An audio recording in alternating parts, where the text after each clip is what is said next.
우리가 영적으로 성장해야 한다는 말을 많이 들어요.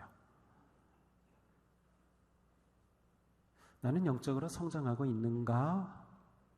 라고 물어본다면 뭐라고 말씀하실까요? 또 영적 성장을 위해서 우리는 무엇을 해야 할까? 자, 그러면 우리는 이렇게 생각할 수 있어. 나는 영적으로 성장해야 한다. 이것은 하나님께서 우리에게 기대하시는 거다. 왜냐하면 우리가 어린 나이로 머물러 있지 아니하고 젖먹이로 있지 아니하고 장성한 자로 자라기를 원하셔요. 그래서 그리스도의 분량에 이르기까지 우리가 자라는 것이 하나님이 원하시는 것이고 뜻이에요. 그러면 나는 그렇게 성장하기 위해서 무엇인가를 하고 있어야 돼요. 그것이 무엇이죠? 나는 내 영적 성장을 위해서 하는 것이 있다. 무엇인가 있어야 돼요. 어떤 분들은 성경 공부합니다. 정말 중요하죠. 말씀을 공부하지 않으면서 영적 성장은 불가능합니다. 영의 양식을 잘 섭취해야 잘할 수 있는 거예요. 어떤 분들은 저는 예배합니다. 그렇습니다. 오늘도 우리는 이곳에 예배하러 왔는데 예배함을 통해서 우리는 영적으로 성장하죠. 그러나 예배하는 것만으로는 우리가 온전히 성장하는 것이 부족해요. 어떤 분들은 사역이 열심히 잘합니다. 정말 중요하죠. 하나님이 우리에게 주신 능력과 열정과 경험, 또 우리에게 주신 영적 은사를 통해서 하나님의 나라를 위해서 또 하나님의 공동체, 그리스도의 몸을 위해서 사역을 한다는 것은 정말 중요하고 사역을 함을 통해 우리는 자라게 됩니다. 그러나 사역만 열심히 하는 것으로 다 잘하지는 못해요. 영적 성장이라고 하는 것은 궁극적으로 모든 것들이 종합적으로, 총체적으로 함께 잘 어우러져서 나타나는 종합적 열매가 영적 성장이에요. 그러니까 우리가 영적 성장을 위해서 내 믿음이 깊어지고 자라기 위해서 무엇인가를 하고 있어야 되는데 단지 한 가지를 한다는 것 가지고 아니면 두 가지를 한다는 것 가지고서 우리가 나는 잘하고 있다라고 말하기 어렵다는 거예요. 우리는 우리의 삶이 전체적으로 그리고 실제로 우리의 삶 속에서 하나님의 말씀에 순종하며 살아가는 그러한 사랑의 삶이 우리를 또한 영적으로 온전히 세워지게 합니다. 예수님께서 제자들을 택하시고 제자들을 훈련하셔요. 예수님이 제자들을 훈련하신 가장 중요한 방법이 있는데 그 방법은 본을 보여주신 겁니다. 그리고 이 방법은 지금도 우리가 제자로 훈련되고 영적으로 성장하는 데 있어서 가장 중요한 방법입니다. 본을 보이는 것.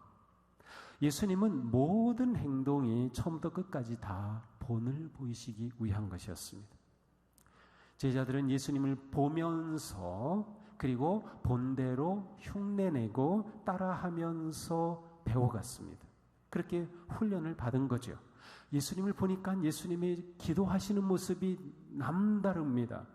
바리새인들이 손들고 하는 그런 기도도 아니고 사두개인들이 자기가 의롭다고 하는 기도도 아닌데 예수님의 기도는 무엇인가 하나님과 너무도 가깝고 친밀한 그런 기도를 보면서 제자들이 우리도 저렇게 기도하고 싶다.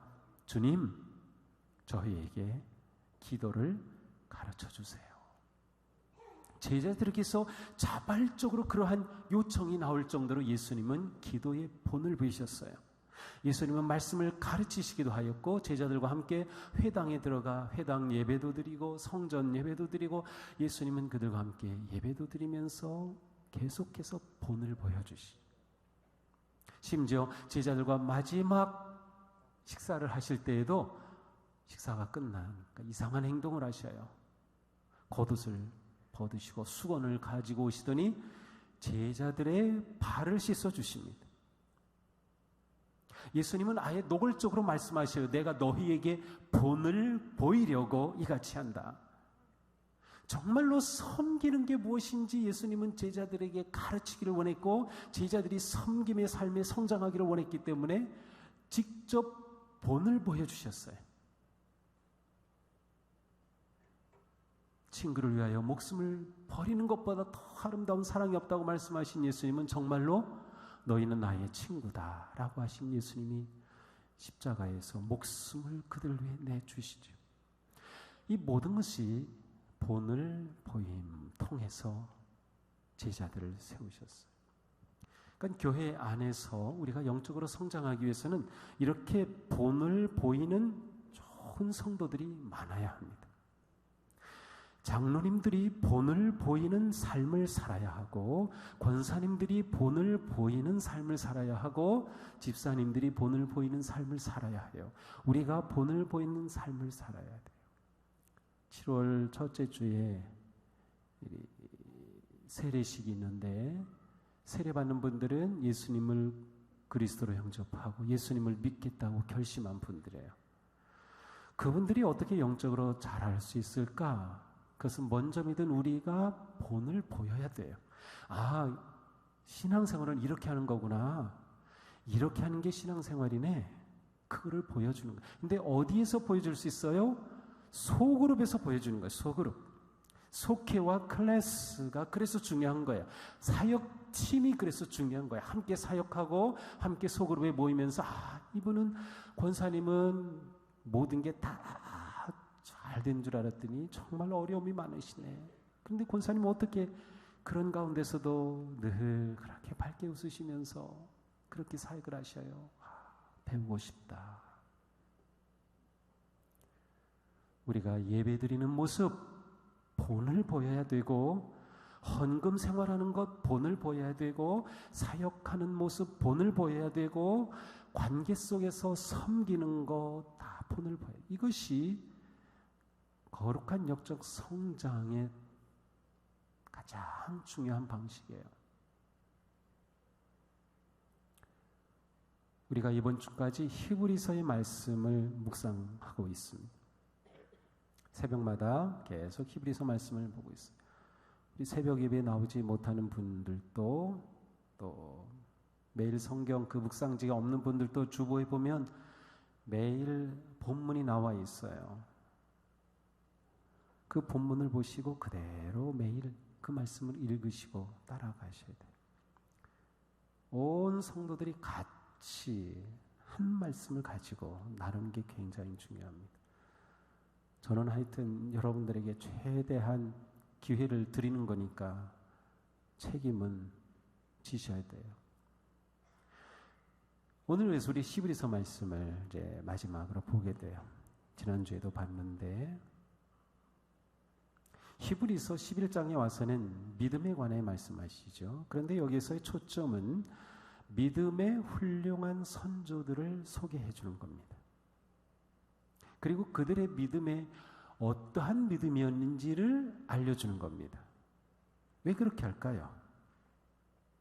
히브리서 설교자는 이 믿음의 본을 통해서 우리가 잘할 것을 기대하기 때문에 그래요. 예수님과 같은 방식을 다르게 사용하고 있는 셈이죠. 예수님은 스스로 본을 보여주셨지만 히브리서 설교자는 훌륭하게 믿음으로 살았던 분들을 소개해 주면서 이것이 우리가 따라야 할 믿음의 본입니다 라고 한 분 한 분을 소개해 주고 있어요. 그래서 우리는 한 사람 한 사람을 다 봐야 되고, 그분들이 어떠한 본을 보여주었는지를 찾아내야 돼요. 그 중에서 오늘 우리는 모세를 보게 됩니다. 물론 여기에 소개된 사람들의 그 시대 우리와는 다릅니다. 수천 년 전 사람들, 언어도 다르고 문화도 다르고 다 다르기 때문에 우리에게 똑같이 적용을 할 수는 없겠지만 원리는 우리가 적용을 할 수 있어요. 이것이 성경을 읽을 때 중요한 거예요. 성경을 읽으면서 이 말씀이 나에게 믿음의 삶, 승리하는 믿음의 삶의 원리를 무엇을 가르쳐 주는가를 발견하는 거죠. 근데 그게 내가 뭐 연구한다고 해서 나오는 것이 아니라 성령님께서 우리에게 딱 깨달음을 주시는 거예요. 우리 마음에 감동을 주시는 거예요. 그래서 말씀을 묵상하기 전에, 읽기 전에 기도를 하는 거예요. 성령님, 제 마음을 밝혀주세요. 제 마음을 열어주세요. 말씀을 깨닫게 해주세요. 왜냐하면 성령님이 성경의 저자이기 때문에, 저자이신 성경님이 우리를 깨우쳐주실 수 있는 거예요. 우리가 다 보지 못하지만 오늘은 모세를 보게 됩니다. 모세를 통하여 보여주시는 그런 믿음의 원리가 있습니다. 자, 그런데 모세를 소개하기 전에 23절에 모세의 부모를 먼저 소개하고 있어요. 그럴 수밖에 없는 스토리가 있습니다. 모세가 태어날 당시 이스라엘 백성들은 이집트의 노예처럼 중노동에 시달리고 있었어요. 역사적으로 이 시대에는 이집트가 피라미드를 엄청 세우던 시대입니다. 람세스 2세의 시대가 바로 이때예요. 어디 고고학 박물관 같은 데 가면 그런 것들이 나오는데, 이 바로 기원전 1400년 전후 시대, 바로 이 시대예요. 근데 이때 이집트의 왕 바로는 사람 이름이 아니고 왕이란 뜻이에요. 그래서 이집트의 바로가 명령을 내립니다.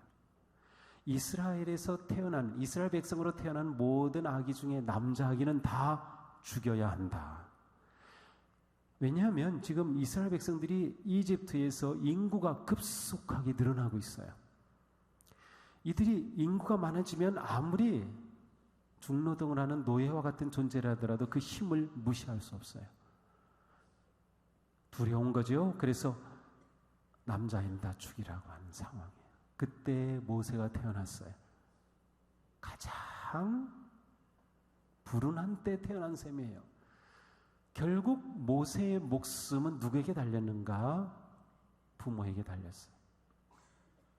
부모가 과연 왕의 명령대로 아이가 나면 죽일 것인지, 산파가 오게 되었어요. 그러면 산파가 와서 아이를 죽이게 되는데, 이 산파들도 믿음의 산파들 지혜를 주셔서, 아니 왜 아이를 죽이라고 하는데 계속 낳는 거야? 아이고, 히브리 여인들은 힘이 좋아가지고 우리가 가기 전에 그냥 아기를 낳았어요. 그러니 우리가 가서 어떻게 낳은 아기를 죽입니까? 아마 그런 상황이에요. 부모가 모세를 살립니다. 태어난 아기를 보니까 얼마나 예쁜지 몰라요. 얼마나 아름다운지. 근데 이 아름답다는 것은 단지 육체적인 외모만을 의미하는 것이 아니라 하나님이 그와 함께 하셔서 그가 어떠한 인물로 커갈 것인가 하는 그 기품이 서려 있다는 뜻이에요. 그래서 부모가 그 아이를 보고서 이 아이는 우리가 목숨 걸고 살려내야 돼. 그래서 이 아이를 숨겨서 키웁니다. 근데 아이가 점점 자라면서 울기도 하고 이게 더 이상 숨길 수 없게 되는 거죠. 석 달이 되었을 때 결단합니다. 이 아기를 갈대 상자에 넣어서 나일강에 띄웁니다. 모든 것은 이제 하나님께 맡기는 거예요. 그런데 놀랍게도 세상 사람들은 우연히, 공교롭게 그런 표현을 쓰지만 우리는 그렇지 않아요. 우리는 하나님께서 개입하시는 거예요. 이집트의 공주가 나일강에 목욕하러 왔다가 웬 갈대 상자가 둥둥둥둥 떠오는 것을 보고, 야, 저 가져와봐. 그래서 열어보니까 아기가 있어요. 공주가 봤을 때도 이 아기가 아름다웠어요. 보통 아기가 아닌 걸 느낀 거예요. 히브리 사람, 유대인, 이스라엘 사람 아기인 것을 알면서도 이 아기가 아름다웠기 때문에 이 아이를 데려다 키웁니다. 양자 삼은 거예요. 물론 이 아이에게 젖을 먹여서 키워야 할 유모가 필요했으니까 유모를 찾았죠. 근데 실제 유모가 된 사람은 모세를 낳은 친엄마였어요. 놀라운 섭리가 그 안에서 이루어지죠. 이렇게 해서 모세가 죽음에서 건짐을 받았어요. 모세, 이름의 그 뜻입니다. 건졌다. 물에서 건졌다. 부모들은 불의한 악한 명령에 순종하지 않을 용감한 믿음의 사람들이었어요. 그렇게 해서 모세가 생명을 건졌죠. 그리고 모세는 이제 이집트의 왕궁에서 자랍니다. 왕궁의 교육을 받고 최고의 훈련을 받고 이제는 늠름한 이집트의 왕자가 되죠. 바로 그 시점에 오늘 본문이 이어집니다. 24절이죠. 믿음으로 모세는 장성하여, 이렇게 장성했어요. 그런데 모세는 장성하여 어떻게 되는가 하면 믿음으로 바로의 공주의 아들이라 칭함받기를 거절하고, 바로의 공주의 아들, 자기가 바로의 공주의 아들이라 칭함받기를 거절했어요. 이 말은 자기의 정체성을 새롭게 가졌다는 뜻이에요. 나는 이집트의 왕자다라고 하는 자기 정체성이 완전히 바뀌어버렸어요. 거절했어요. 모세의 믿음의 길은 거절을 통해서 시작이 됐어요. 거절함. 이 본문에서 거절이라고 하는 단어가 아주 중요한 의미를 가지고 있어요. 이 단어가 모세가 누구인자를 드러낸 아주 중요한 단어입니다. 왜 거절했는가? 그 다음 절이죠. 도리어 하나님의 백성과 함께 고난받기를 잠시 죄악의 낙을 누리는 것보다 더 좋아하고, 자, 이집트의 왕자가 되기를 거절하고 도리어 하나님의 백성과 함께 고난받기를 더 좋아했어요. 잠시 죄악의 기쁨을 누리는 것보다 고난받기를 선택하였다. 모세가 완전히 자신의 정체성을 새롭게 한 겁니다.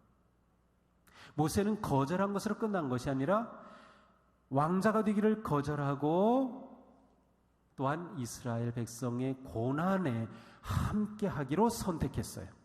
거절과 선택이 함께 옵니다. 이것은 우리가 살아가면서 항상 그렇습니다. 나는 무엇을 선택하려면 반드시 뭔가를 거절하게 돼 있어요. 내가 꿈이 있어서 무엇을 하려고 하면 내가 거절할 게 있어요. 나가서 놀고 싶은 것도 거절해야 되고, 시간도 거절해야 되고, 열심히 그 무엇인가를 집중하게 되죠. 모세는 이집트의 왕자로서 누릴 수 있는 권력과 그의 지위와 그의 영화와 그의 모든 것을 거절했어요. 그리고 그는 이스라엘 백성의 그 비참한 상황 가운데 고통받는 그들과 함께하기로 선택했어요. 그런데 오늘 성경에서는 모세의 이러한 선택을 가리켜 잠시 죄악의 낙을 누리는 것보다, 잠시 죄악의 낙을 누리는 것보다 이집트의 왕자로 누리는 모든 것을 가리켜 잠시 죄악의 낙을 누리는 것이라고 표현하고 있어요.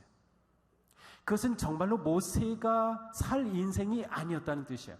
하나님께서 모세를 그렇게 죽음에서 건져내신 목적이 그것이 아니었다는 의미가 담겨 있어요. 하나님이 나를 이 땅에 보내신 그 목적이 아닌 다른 것을 산다면 그것은 그 인생이 아닌 거죠. 죽은 것과 같아요. 그런데 모세는 바로 장성하였어요. 사도행전 7장에 가서 보면 스데반 그 집사님이 설교하면서 이 모세를 언급해요. 근데 모세는 40세에 이렇게 선택했다고 설교를 하고 있어요. 이처럼 모세는 포기와 거절로부터 그의 새로운 인생을 시작했습니다. 그는 포기하고 거절함으로 그의 인생을 하나님의 부르심에 따르는 그러한 인생으로 바뀌게 됩니다. 물론 이렇게 단순히 끝나버릴 일은 아니었어요.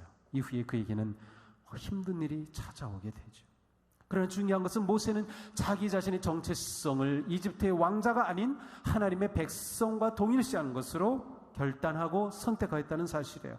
왕자의 신분을 포기하고 노예의 신분을 가진 자들과 같이 자기를 동일시했던 거죠. 여기서 아주 중요한 믿음의 원리가 나타납니다. 그것은 바로 거절의 영성입니다. 믿음의 본질은 거절함에 있습니다. 다른 말로 표현하면 믿음의 본질은 포기함에 있습니다. 여기 계신 분들은 다 거절하신 분들이죠. 아닌가요? 네? 포기하신 분들 아니에요? 저는 그렇게 믿고 있는데, 굳게 믿고 있는데 가르쳐 드릴까요? 진짜 포기했으니까 포기한 것조차도 모르시는 것 같아요. 정말 깊은 영성입니다. 네. 자, 우리가 내가 죄인이라는 것을 깨달았을 때, 그죠? 내가 죄인이구나 하는 것을 깨달았을 때 우리는 그 죄인된 나를 거절했어요. 그리고 예수 그리스도의 십자가 안에서 진정한 생명을 발견한 거죠. 죄로 가던 내 인생의 길이 그리스도 안에서 새로운 길로 돌아선 거죠. 우리는 거절함으로 그리스도의 제자가 되었고, 거절함으로 하나님의 자녀가 된 사실을 잊으신 건 아니죠. 이걸 기억하는 게 왜 중요한가 하면, 거절은 한 번으로 끝나는 것이 아니에요. 우리가 그리스도의 제자로 계속 영적으로 성장하기 위해서는 끊임없이 우리의 삶에서 거절의 영성을 가지고 살아야 돼요. 끊임없이. 오늘 여기 오실 때도 거절했기 때문에 오신 거예요. 거절한 게 있죠. 오늘 친구가 놀러 가자고 전화 왔는데, 오늘 날씨도 좋고 등산하자고 왔는데 거절하고 오셨잖아요. 지난주에는 거절하신 분이 좀 적었어요. 새벽 1시부터 일어나서 축구 경기 잘 보고 나서는 졸려가지고 잠에 그냥 포기하신 분들이 꽤 있었나 봐요. 지난주에 예배 인원이 막 줄었어요. 근데 이유를 제가 못 찾겠어요. 이분들이 다 축구 보신 분들이구나. 잠정적 결론입니다. 그렇지만 잠을 거절하고 오신 분들은 예배를 드린 거죠. 믿음의 삶은 끊임없는 거절입니다. 거절을 통하여 우리는 계속 깊어지고 우리의 영적 성장이 이루어지게 되는 거죠. 자, 모세는 거절함으로 새로운 인생의 길을 향하여 결단하며 나아갔어요. 그때 그는 육체의 잠시 누릴 즐거움을 포기했다 그랬습니다. 육체의 즐거움을 포기했어요. 어떤 즐거움일까요? 무엇보다 육체의 즐거움, 자기 자신이었습니다. 예수님은 마태복음 16장 24절에서 말씀하죠. 아무든지 나를 따라오려거든 자기를 부인하고 자기 십자가를 지고 나를 따를 것이니라. 예수님을 따르려면 자기를 부인해야 돼요. 거절하지 않고서는 예수님을 따를 수 없어요. 자기 거절, 자기 부인이 예수님을 따르는 출발입니다. 결단이. 그래서 제가 이곳에는 우리 모두는 이미 거절했던 사람이라고 선언할 수 있는 거예요. 예수님을 믿는데 거절하지 않고서 가능한가요? 불가능하죠.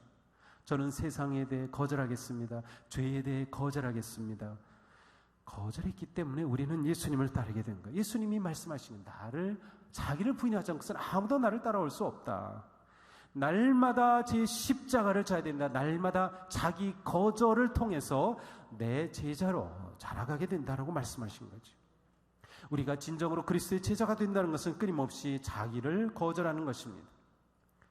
자기를 거절할 때, 자기를 부인할 때 우리는 그리스도 안에서 진정한 자기를 발견하게 돼요. 나를 부인하면 내가 죽을 것 같은데 자기 목숨을 내놓게 되면 그리스도 안에서 우리는 영원한 생명을 얻게 되는 거예요. 이것이 믿음의 길의 중요한 원리입니다.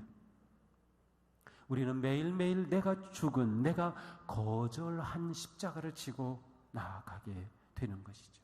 우리가 살아가면서 가정에서 부부 사이에 가족들과 함께 직장에서 많은 관계 속에 살아갈 때마다 우리는 끊임없이 자기 부인의 길을 선택할 수 있어요. 거절의 영성으로 말이죠.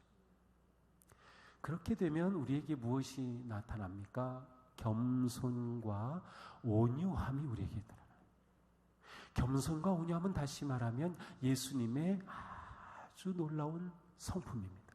예수님의 모습이 나는 온유하고 겸손하니 내 멍에를 메고 내게 배우라. 예수님은 자신을 가리켜 온유와 겸손으로 표현하셨어요. 자기 거절이 온유와 겸손으로 나아가는 길입니다. 이렇게 그리스도를 닮아가는 것이 영적 성장의 초점 아니겠어요? 우리가 예수님을 닮아가는 것이 영적 성장의 가장 중요한 목적이 아니겠어요? 바로 자기 부인을 통해 이루어지는 것이죠. 또한 거절한 데에는 재물이 있었습니다. 모세가 거절했을 때 그는 이집트에서 누릴 수 있는 부귀, 재물 그 모든 것을 포기한 것이었어요. 이것은 예수님을 따르는 데 있어서도 아주 중요한 문제입니다. 예수님은 마태복음 16장 26절에 말씀하셔요. 만일 사람이 온 천하를 얻고도 자기 목숨을 잃으면 무엇이 유익하리요? 온 천하를 다 얻고도 모든 것이 내 거야. 저기 있는 수만 평이 다 내 땅이야. 저 고급 아파트 다 내 거야. 다 내 거라 하더라도 자기 목숨을 잃는다면 무슨 유익이 있겠느냐. 재물을 거절함이 매우 중요하다. 근데 우리가 재물 없이 살 수 있나요? 재물 없이 아무것도 못해요. 재물은 우리에게 정말 필요합니다. 돈 없이 우리가 할 수 있는 것 아무것도 없어요. 우리 신앙생활 마찬가지, 우리 교회도 마찬가지. 헌금 없이 어떻게 교회가 복음의 일을 할 수 있어요? 아무것도 할 수 없어요. 재물을 거절하는 게 뭘까요? 우리는 하나님께서 우리에게 복을 주실 때 영적인 복만 주신다고 믿지는 않아요. 성경도 하나님은 우리에게 영적인 것뿐만 아니라 육적인, 물질적인 복도 다 주시는 분이에요. 만복의 근원이신 하나님은 우리에게 재물의 복도 주시는 복의 주인이 되신다. 우리는 하나님께서 우리에게 주시는 그런 복을 기대할 수 있어요. 자, 그런데 자기를 부인하는 것에는 재물이 포함된다는 의미는 재물을 인생의 목적으로 삼지 않는다는 거예요. 재물을 인생의 목적으로 삼지 않는다. 이것은 매우 중요합니다. 재물이 인생의 목적이 되면 재물을 얻기 위해 하나님을 이용합니다. 재물이 목적이 되면 재물을 얻기 위해 사람을 이용합니다. 의리고 뭐고 없어요. 배반합니다. 온갖 나쁜 짓을 하더라도 재물만 얻으면 돼요. 그것이 재물이 목적인 인생. 재물을 거절한다는 것은 재물이 내 인생의 목적이 되지 않게 한다는 뜻이에요. 그러면 어떻게 되나요? 재물은 내가 하나님을 사랑하기에 사용되는 것이고, 재물은 내가 사람을 사랑하기 위해 사용되는 것이에요. 재물이 하나님과 사람보다 뒤에 와야 돼. 그런 사람이라면 하나님께서 재물을 맡기시지 않을까요? 야, 너한테는 내가 억만금을 줘도 내가 재물을 내 영광을 위해서 쓸 것 같다. 우리에겐 바로 그와 같은 믿음이 필요한 거예요. 이것이 거절의 원리입니다. 세 번째로 명예입니다. 모세는 자신의 왕자의 명예를 다 포기했어요. 하지만 그것을 포기했다고 해서 모세가 명예를 잃었나요? 아니요. 지금도 이스라엘 사람들은 모세를 가장 위대한 지도자로 생각하고 있어요. 그는 놀라운 명예를 사실은 얻었어요. 명예 자체는 아주 좋은 것입니다. 우리는 명예를 얻어야 됩니다. 그러나 명예를 거절할 수 있어야 돼요. 이 세상은 명예와 이익과 높은 자리를 향해 다 몰려가고 있습니다. 우리가 회사에서 일하면 당연히 승진해야 되고 진급해야 되고 더 영향력 있는 그러한 자리로 올라가는 것은 당연히 우리가 기대할 수 있고 바라는 것이에요. 이것도 마찬가지. 그러한 자리가, 그러한 지위가 내 영광을 위한 것인가 아니면 하나님의 영광을 위한 것인가를 묻는 거예요. 따라서 명예를 거절한다는 것은 모든 것의 영광을 하나님께 있습니다.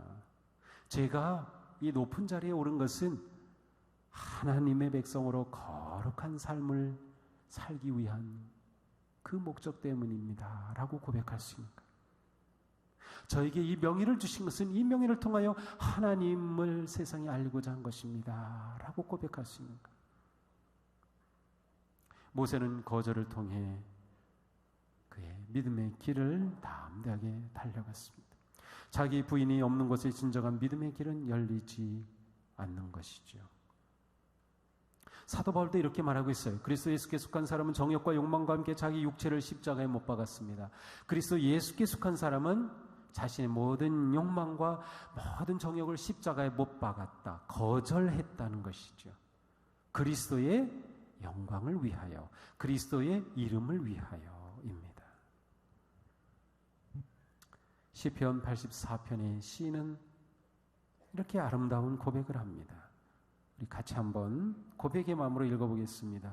주님의 궁정에서 보내는 하루가 다른 곳에서 보내는 첫날보다 더 나으며 악인의 장막에 거하는 것보다 하나님의 문지기로 지내는 것이 좋습니다. 아멘. 그러하셔야 됩니다. 내게 기쁜 것이, 내게 즐거운 것이 하나님과 함께하는 것, 하나님이신 것. 그러면 우리는 거절의 영성으로 계속해서 나아가게 됩니다. 모세가 이처럼 거절의 영성으로 끝까지 인내하며 갈 수 있었던 아주 중요한 한 가지 원리가 있습니다. 26절입니다. 이는 상 주심을 바라봄이라. 상 주심을 바라봄이라. 이것이 두 번째 원리입니다. 모세가 보여준 믿음의 원리 2는 바라봄의 영성입니다. 무엇을 바라봐요? 상을 바라보는 것이에요. 여기서 상이라고 하는 것은 우리가 거절하고 나아가는 삶에 대해 하나님께서 보답해 주신다는 의미 있어요. reward, 대가로 보상해 주신다. 그런 의미가 담겨져 있습니다. 이것은 우리 믿는 자들에게 거절의 영성으로 살아갈 우리들에게 가장 중요한 것입니다. 이것을 놓치면 우리는 끊임없이 거절의 영성으로 살아가기 어렵습니다. 거절은 나를 부인하는 것은 결코 쉬운 일이 아니기 때문에. 그러나 우리는 거절할 수 있는 이유는 하나님께서 나를 부르시고 나를 보시며 나를 아시고 그리고 내가 거절하고 하나님을 향해 나가는 삶에 대해 상을 주신다고 하는 것을 우리가 믿을 때 우리는 끊임없이 거절의 영성을 가지게 됩니다. 우리가 잘 아는 히브리서 11장 6절 말씀 우리 같이 한번 읽어보겠습니다. 믿음이 없이는 하나님을 기쁘시게 해드릴 수 없습니다. 하나님께 나아가는 사람은 하나님이 계시다는 것과 하나님은 자기를 찾는 자들에게 상을 주시는 분이라는 것을 믿어야 합니다. 아멘. 믿으십니까? 하나님이 상 주심을 믿으십니까? 네, 이거 우리가 믿어야 돼요. 하나님 우리에게 상을 주시는 분이에요. 우리가 재물을 거절했더니, 나를 거절했더니, 명예를 거절했더니 하나님께서는 우리에게 상을 주시는 거예요. 거절하는 것에는 반드시 어려움이 있어요. 박해가 있고 아픔과 고난이 있어요. 그러나 우리가 그 고난을 이겨낼 수 있는 이유는 하나님은 이 모든 것 가운데 나를 보시고 내게 상을 주시려는 확신, 바로 그것 때문입니다. 모세는 풍요로운 나일강보다 은혜로운 요단강을 선택했습니다. 모세는 이집트의 비옥한 땅보다 척박하였던 언약의 땅 가나안을 선택했습니다. 이집트의 배부른 왕자보다 하나님의 은혜를 입은 가난한 자녀를 되기를 선택했습니다. 하나님이 상 주심을 믿었기 때문입니다. 예수님은 말씀하셨어요. 바울은 말씀했어요. 그리스도 예수 안에서 경건하게 살고자 하는 자는 핍박을 받으리라. 그리스도 안에서 우리가 믿음의 길을 걸어갈 때 핍박이 있다는 거예요. 고난이 있다는 거죠. 아픔이 있어요. 어려움이 있어요. 그러나 우리가 이 모든 것을 인내할 때 우리에게 상급이 주어진다. 상급은 저절로 주어지는 것은 아니에요.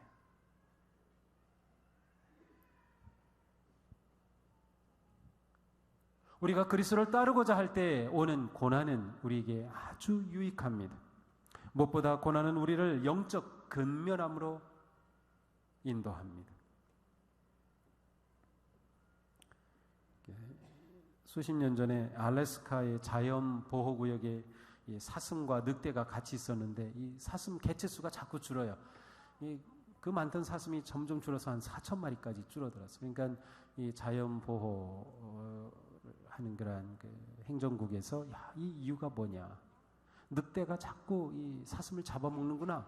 그래가지고 내린 결론은 늑대를 다른 곳으로 몰아서 이 보호구역에 사슴만 보호하는 그런 구역을 만들어놨어요. 그랬더니 정말 10년 사이에 10배가 넘게 4만 마리가 넘게 이 사슴이 막 개체수가 늘어났어요. 야, 잘 됐다 생각했는데 웬걸 그 다음에 문제가 생겼어요. 그 많던 개체수가 갑자기 줄기 시작하는 거예요. 이게 무엇 때문이지? 보니까 이 사슴이 건강이 허약 체질이에요. 약해졌어요. 그래서 그냥 웬만한 균이 들어오면 다 병에 걸려 죽어가는 거예요. 다시 옛날처럼 4천 마리 이하로 떨어지는 거예요. 대책이 없어요. 어떡하지? 방법은 하나. 늑대를 다시 불러오는 거였어요. 다시 늑대를 데려오니까 그때부터 이 사슴이 먹히지 않으려고 열심히 도망다니고 뛰는 거예요.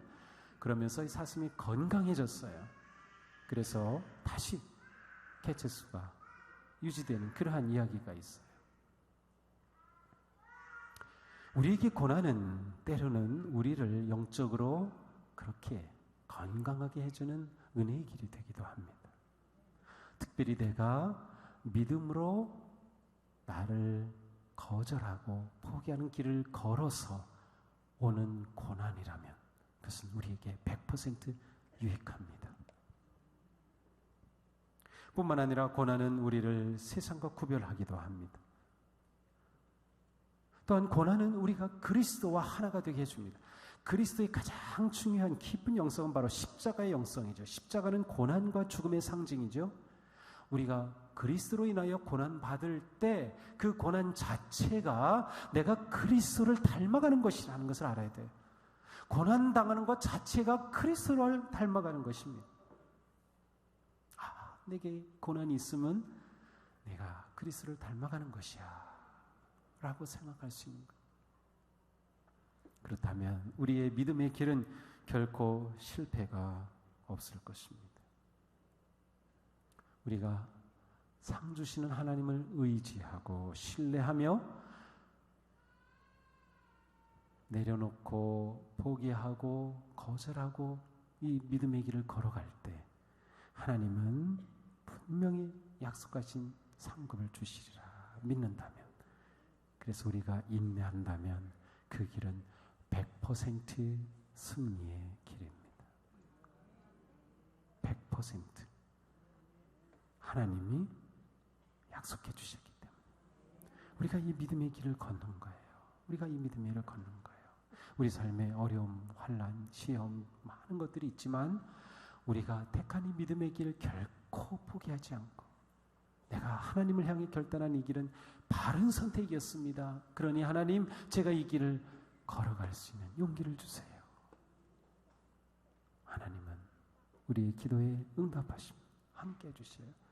그리고 우리가 믿음에 순종하며 나아갈 때 주시는 가장 최고의 보답은 바로 하나님, 그분이 우리와 함께 해주시는 것이에요.